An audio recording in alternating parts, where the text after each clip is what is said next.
Yeah, it's Uno. Yeah, it's Monster High. It's these brands that people know and love, but it's not necessarily showing up as an 11.5-inch doll or a 1/64th scale die-cast car. Not that they're absent, but they don't have to be the main dish every time. Run it up.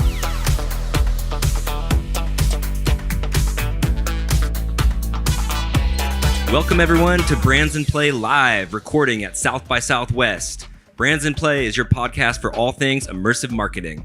I just want to thank everybody for coming, and I also want to thank the REDTHREADX House for hosting. I'm Nic Hill, co-founder and chief innovation officer at Sawhorse.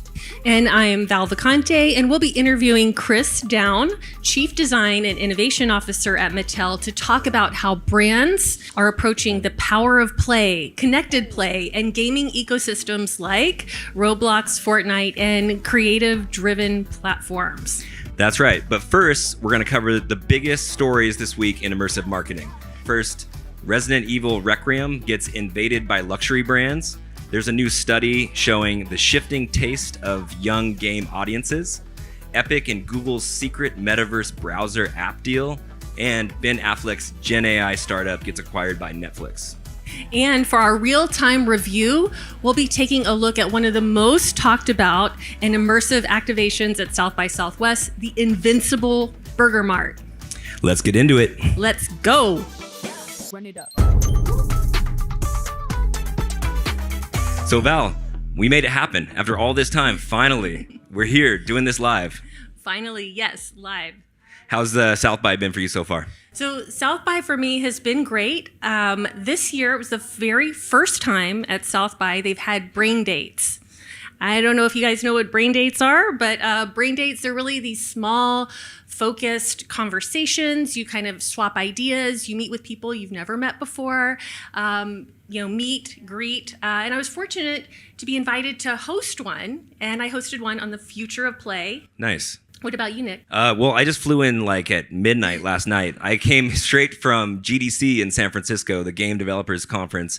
I don't know if anyone here has been. It's pretty cool. But this is the first time I've ever done back-to-back conferences. Normally, I'll fly out to one space and that's it. But it's a lot. I don't recommend it. You are a trooper, Nick. But stoked to be here because South by is my favorite conference of the entire year. I don't know if it's the same for you guys, but yeah, right? That's what I'm saying. All right, well, let's keep this thing moving. Let's go to the news. So my first story is all about how the new Resident Evil Requiem game has these awesome luxury brands that have integrated into the game. There's several that have done it, but the two that I want to focus on is Hamilton watches and Porsche vehicles.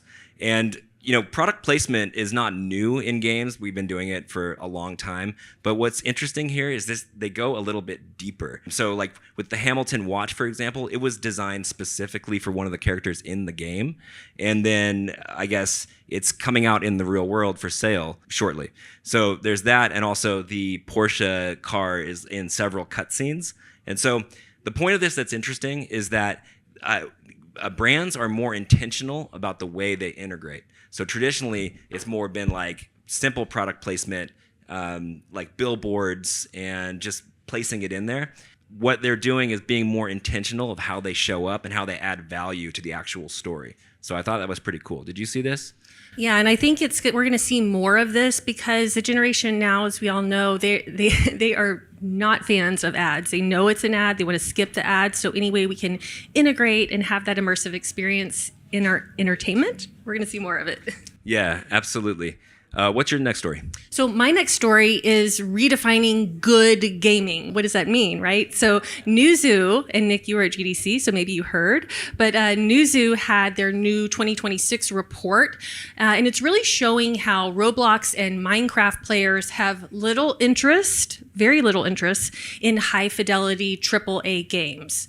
Newzoo's Ben Porter, he said the most popular games now, they're not the most graphically advanced. So you're seeing more of that Roblox gameplay. One of the stats here that was really interesting is that Roblox playtime is up 50% year over year. And of course, games like, Steal a Brain Rot or Grow a Garden that have that kind of viral aspect to them.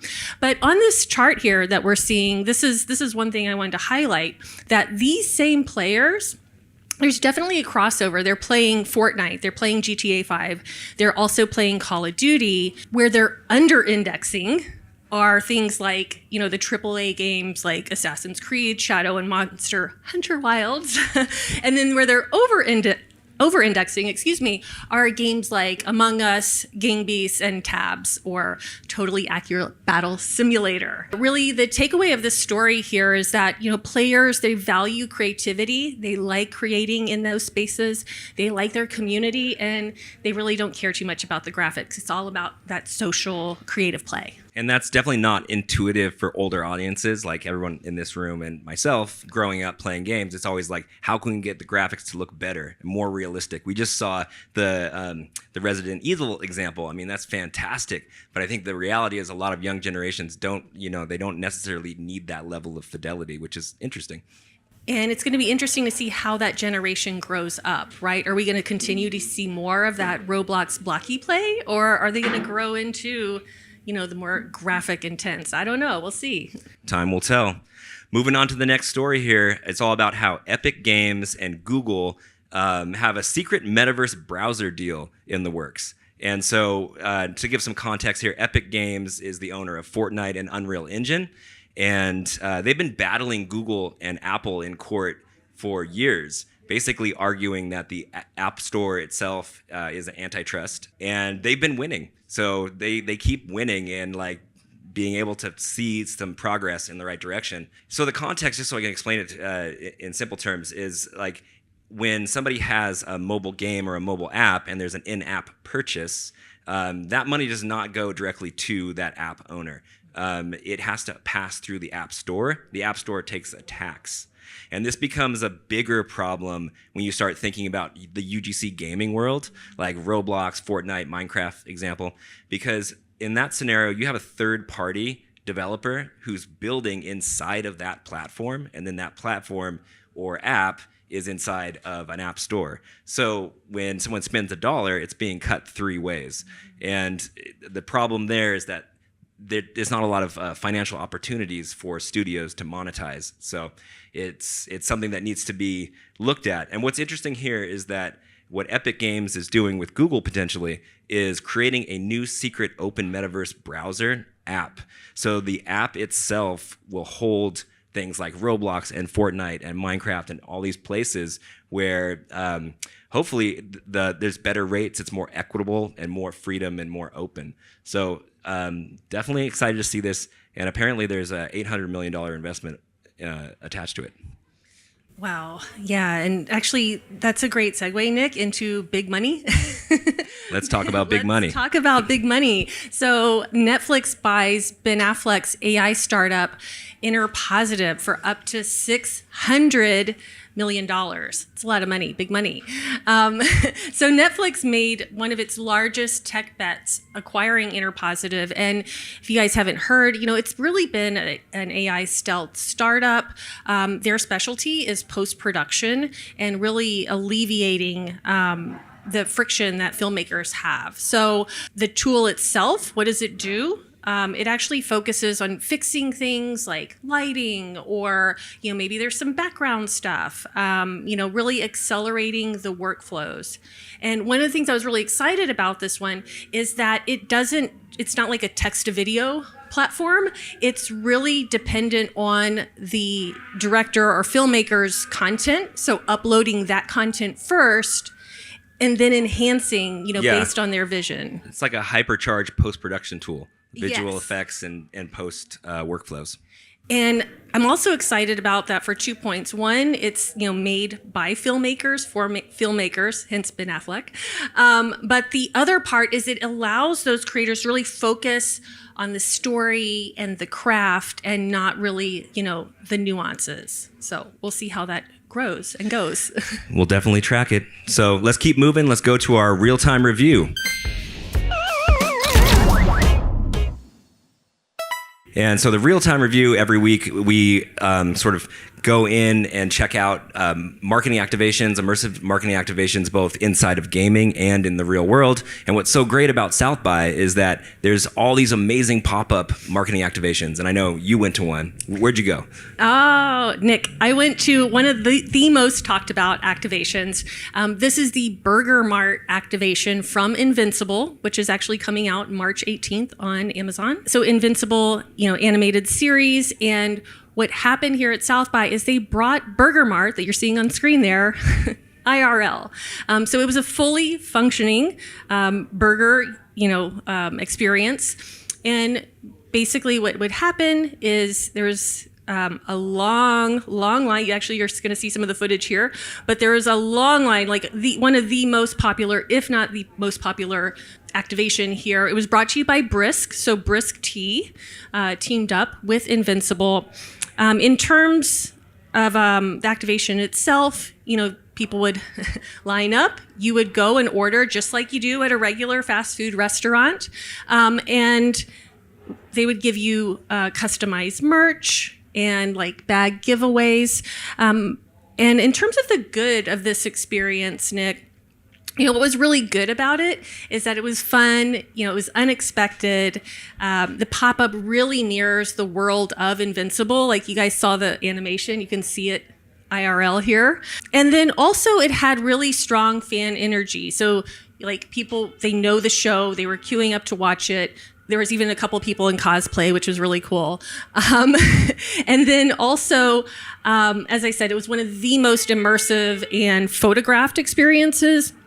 And the merch was really great. So people are either going to hold this merch near and dear to them, or we might see it on sites for sale for very high dollars for super fans. We'll see how that pans out. In terms of the bad, the only really bad was the long lines. The really long lines. So I think I waited for about an hour, and then it was another 45 minutes to get a burger and fries. I didn't get the burger and fries. I did get the merch, but I didn't get the burger and fries. There's my merch. Merch is dope, though. It is. And in terms of like the last question, is it innovative? I think yes. We saw, this sort of translation of animation into IRL, and then really teaming up with a consumer packaged good brand like Brisk. Really unexpected, and they had it all the way into the can packaging and stuff like that. Awesome. I'll check it out while I'm here. Thanks for doing that. So moving on to our next section, we're excited because we're going to be talking with Chris Down from Mattel.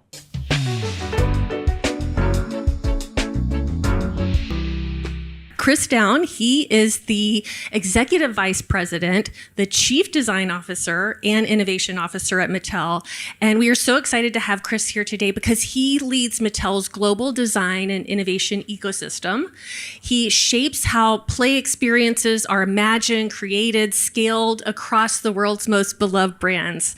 So everything from Barbie, Hot Wheels, Fisher-Price, and Uno through consumer-led creativity and disciplined design leadership.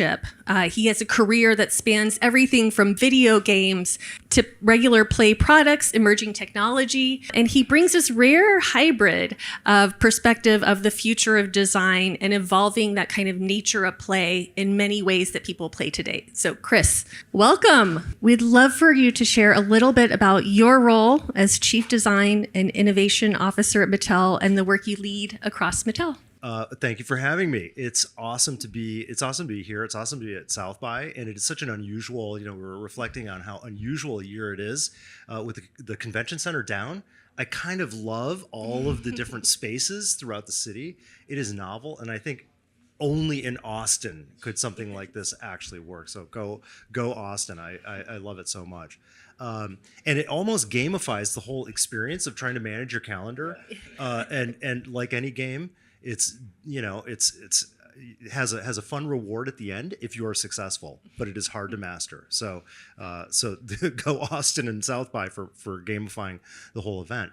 A lot of what I do is not necessarily gamified, but it is a game of play. My role at Mattel is really focused around a lot of these decades-old brands, and trying to find ways to connect with consumers and discover what's next. So, the idea of innovation, and certainly the word innovation, has a lot of different definitions connected to it, and it's connected to my title. I think the burden is really looking at consumers, trying to create a connection of what's next that marries authentically to these heritage brands. And that is across a lot of different platforms, some of which I'm deeply steeped in, like physical toys, and some that you guys even know, and you've had a hand in, around digital expressions of what started out as physical toys and now are kind of multi-platform brands. So the role is varied, and I'd say more dynamic than ever before right now. So, Chris, one of the things we wanted to dive into, it's all the mix of your worlds, right? So let's talk about designing for connected play ecosystem. So you touched on physical, digital. Tell us what that means in Mattel's world, from entertainment, consumer touch points, how do you make sense of all of these touch points and the brands? It's an important question. Anybody out there, and I think that a lot of your listeners, maybe all of your listeners, are dealing with brands one way or another. Either they're brand holders, IP holders, they're generating something or creating something that is the next breakthrough brand, or they're working with companies that are brand owners, and finding ways to extend or create interest in those brands. The way that we do it at Mattel, and we have a pretty broad spectrum. You mentioned some of them in the upfront. Broad spectrum of not just brands, but categories and consumer bases for those brands. So you think about, who is it for the Uno? Who's the Uno consumer, and what are they interested in, and where do you go with that, versus the Barbie consumer, versus the Hot Wheels consumer, or the Masters of the Universe consumer. Nice. Yeah, June 5. Here we go. I'm there. Let's start lining up right now. We're practicing here. We're practicing here in Austin, learning how to line up. But the whole method at Mattel, and actually I've talked about this before. It's kind of the worst kept secret ever. Is in our playbook, which is really understanding kind of what is the inherent purpose that each brand possesses, and even in your own head, you can start to imagine what that might be for a brand like Barbie, which is kind of creating and imagining the possibilities for a young girl, or something like Hot Wheels, which is much more about nurturing the challenger spirit. So each of these brands kind of has a natural place, and that's critical. As IP holders, how we extend in a way that feels authentic and resonant with the brand is really important. At the same time, which is kind of a tension balance, is really recognizing what's happening in culture and where those opportunities to kind of push, pull, or even show up in a unique way are. And that's the kind of cultural resonance piece.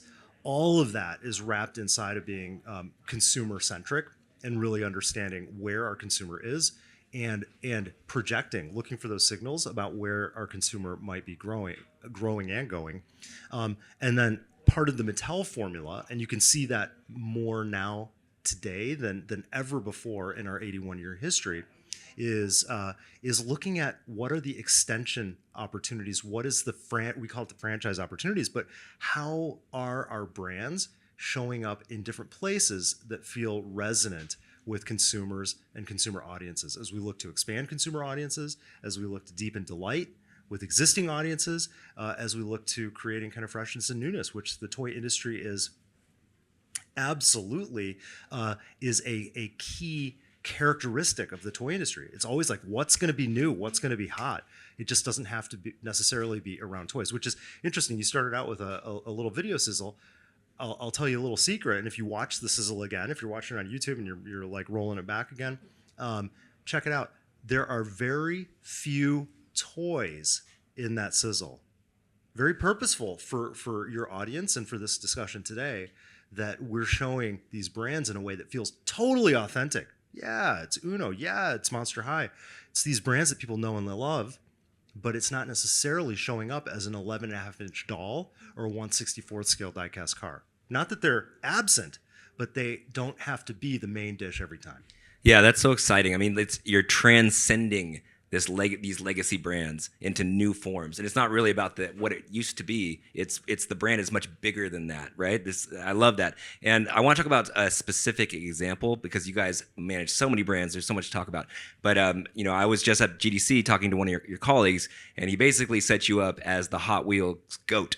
Like, you have done so much with that brand that like everyone is like bow down to Chris for that. So I wanted to get your take on the Hot Wheel ID project. Can you explain to our listeners a little bit about what that was and the innovation that went into it?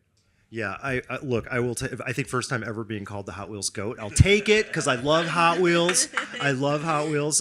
Don't we all? It's actually fun. Yeah. I'll throw in a couple of fun facts too. Hot Wheels is, not many people know this, the kind of $1.25 basic car that you get at your local Walmart is the #1 selling toy, not at Mattel, also Mattel, in the world across all toy subcategories, all brands around the world, by units and dollar volume, by the way. And we can fact check that one. We feel good about saying it.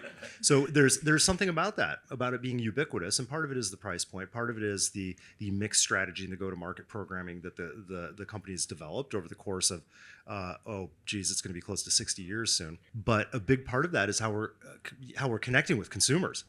And what I will say, and I'll bring up, you've asked about Hot Wheels ID, but you've given me the platform and the microphone, so I'm going to talk about Hot Wheels because I think it's going to be interesting to your listeners also. I'll give you a couple of unconventional ways that we've expanded the kind of way that we're connecting with a broader consumer base. So take yourself back to 2018. It was our 50th anniversary for Hot Wheels. At that time, I was in a different role. I was not chief design officer. I was the general manager for the vehicles in the Hot Wheels business. And so it was a business oriented role, but it was also a creative oriented role. And one of the things that we wanted to do was capitalize on an emerging trend, which was we believed that the non-kid consumer, so think 13 plus, think adult consumer, think Hot Wheels collectors, but also think like car enthusiasts. There's a there. We believe that there's a there, but we're really not capitalizing on the market. So there's probably an opportunity to innovate and see. And innovation has many children that are failures and maybe a couple that are successes that pay the bills for all the failures. And we tried, because it was the 50th anniversary, we tried a couple of things. One was around what is the next generation of play, and that is Hot Wheels ID, and I'll talk about that in a second, which is bringing digital into physical. Imagine if you could measure the performance of every Hot Wheels car out there using an NFC tag, and actually not just track yourself in your own bedroom or living room, but with everyone else in the world that also had Hot Wheels cars. Pretty awesome. It was a really cool project, and we learned a ton out of it. The second was way more kind of grassroots and kind of pedal to the metal outside of toy. We said, how do we connect with the mass consumer? If we actually want to bring some of these adult car fans, automotive enthusiasts into the Venn overlap, the bubble of the Hot Wheels community, how might we do that? And we're like, you know what? As a celebration for the fans, we're not charging money, we're not doing anything. We're going to use the design center in El Segundo, California. It's awesome. The OG 800 creatives in a huge like aircraft hangar, and we're going to invite them to come to our house, our parking lot, and bring their custom creation. And we're not talking 1/64 scale. We're talking 1-to-1, full size. I've sweat over building my creation.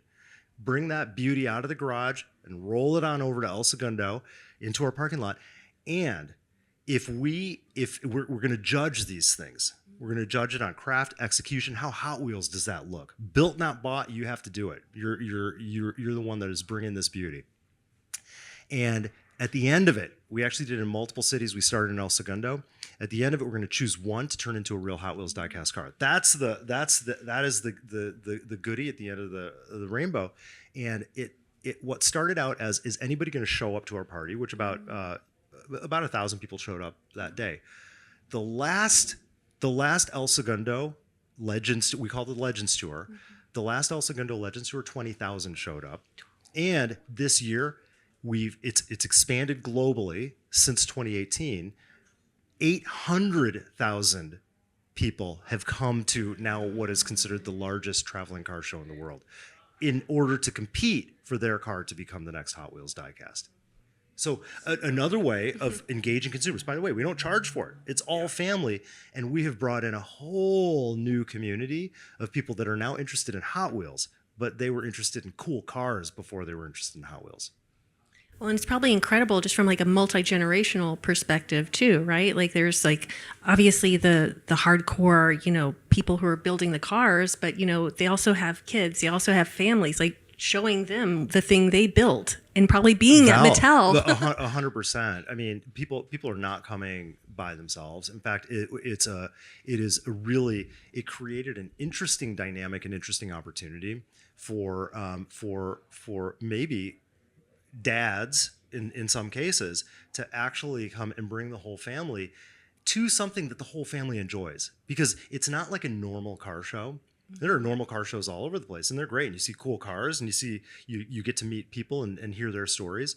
Here, it's those stories, but you've got all of the kind of the circumstance of Hot Wheels around you, including play areas, including car builds that are not just about like recreating something that was authentic in its era, so it's perfectly period correct and every detail is as it would have been in that era. Now it's like, actually, the creative ask is, how do you make it Hot Wheels? How do you make that thing look like, even when it's sitting still, like it's going 200 miles an hour? And so there's this aspect of fantasy and fun that kind of infuses and influences that whole event and does make it much more of a family attraction. Oh, amazing. Now, one of the things we wanted to talk about is, innovation across analog and digital. So you kind of touched on a lot of the analog and sort of physical there with Hot Wheels, but yeah, tell us a little bit like how you're spanning video games, emerging tech. I got to say AI because we haven't said it yet. All the different tech. Like, how do you shape the experience for that with those different tools? Yeah, I mean, I think that there are a couple of spaces and places that many of your viewers are already familiar with, and I know have been topics of prior Brands in Play discussions with the Mattel people. I saw the Ron Friedman episode, which was excellent. So you already know that we're playing on platforms where our consumers are at. And you think about Roblox, you think about Fortnite, you think about these spaces where, and of course we're Master Toy licensee for Minecraft, so we're not doing the games, but we are doing the toys, and we've done some toys to life executions with Minecraft. And of course, we've done experiments in the past, like Hot Wheels ID. We've also done some things like, and you'll remember, and your viewers can kind of look them up, like Augmoto. And I mean, there are a range of things that we've done, not just in Hot Wheels, but across the Mattel portfolio. In the physical and digital space, some things have worked and some things have not worked as well. Every moment is kind of a moment to learn for the next. And it's the nature of toys. So what I would say, I mean, the short answer is we continue to explore and pay attention to what platforms are consumers on and playing on, but also how are we thinking about expanding audiences. And I'll give you another example that's a little bit different than kind of the Roblox example that you may have fresh in your mind, and that is we just launched a couple of months ago a Hot Wheels collector app called Showcase. There have been fan-made collector apps and collector websites and things like that, but nothing that is truly comprehensive for the Hot Wheels catalog of tens of thousands of vehicles over time since 1968. And with that, we haven't even fully launched it, and this thing is on fire. And people are using it, engagement scores are off the charts, and it's exceeding expectations. Now, that was done in a way that was really helping to streamline the Hot Wheels experience for the staunch collector community. And what we're learning is it's actually opening up the aperture to extend the audience beyond that hardcore collecting community. It's actually opening the door for casual collectors to become a little bit more hardcore, because they can become a little bit more organized and not just see what they have got, but what they haven't got. So that's another example where we're using, I mean, it's pretty straightforward digital, but it's really resonating and broadening our community outreach and engagement. Well, Chris, we got one last question before we wrap up. And you guys have done such an amazing job at Mattel of having a lot of success and taking a ton of risk and then taking these legacy brands and translating them in new, exciting ways. What advice would you have for brands who are a little nervous about that? They're risk averse. They have an amazing brand, an amazing product, but how do you? They know they have to evolve, but they're scared. What would you say? Yeah, I think it's a really important question, and I would actually point back to something I said earlier, which is steal the, I didn't say steal it, but steal the Mattel playbook. Understand what is it that your brand stands for, and what are the kind of boundaries of authenticity that are going to influence how you creatively push what that risky opportunity might feel like. And what it's going to do is two things. It's going to tell you what you don't do, and it's going to influence maybe where you do try. I also believe that everything that you do with a brand is a deposit. And sometimes it doesn't work out as well as you want. Usually those moments are not as devastating as it feels internally. It's the things that really power through and break out that move the needle. But you have to be swinging enough with enough things that potentially won't make it, do just okay in order to get to those breakthrough moments. That would be my advice. So put some guardrails around it, but take the swings. You got to take risk. Got to take risks, baby. Well, Chris, thank you so much for joining us. We really appreciate you. We're fans of what you guys are doing at Mattel. Just keep it up. Thanks, Chris. Thank you for having me.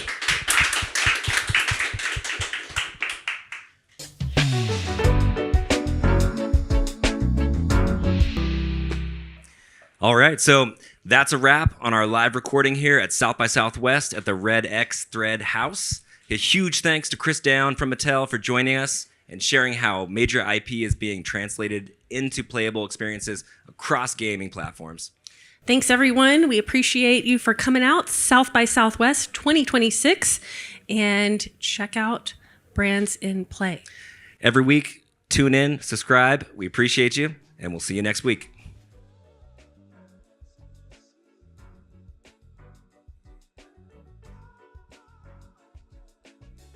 And that was Brands in Play.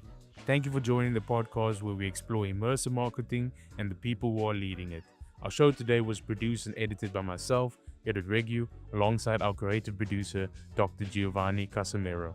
Be sure to join us every week for brand new episodes. The views, thoughts, and opinions expressed in this podcast are solely those of the host and guests and do not necessarily reflect the views, policies, or positions of host employers. The information shared during this podcast is based on personal experience and publicly available information and is intended for informational purposes only. Any references to specific platforms, companies, or partnerships are made in a personal capacity and do not imply endorsement, partnership, or official association with any organization mentioned.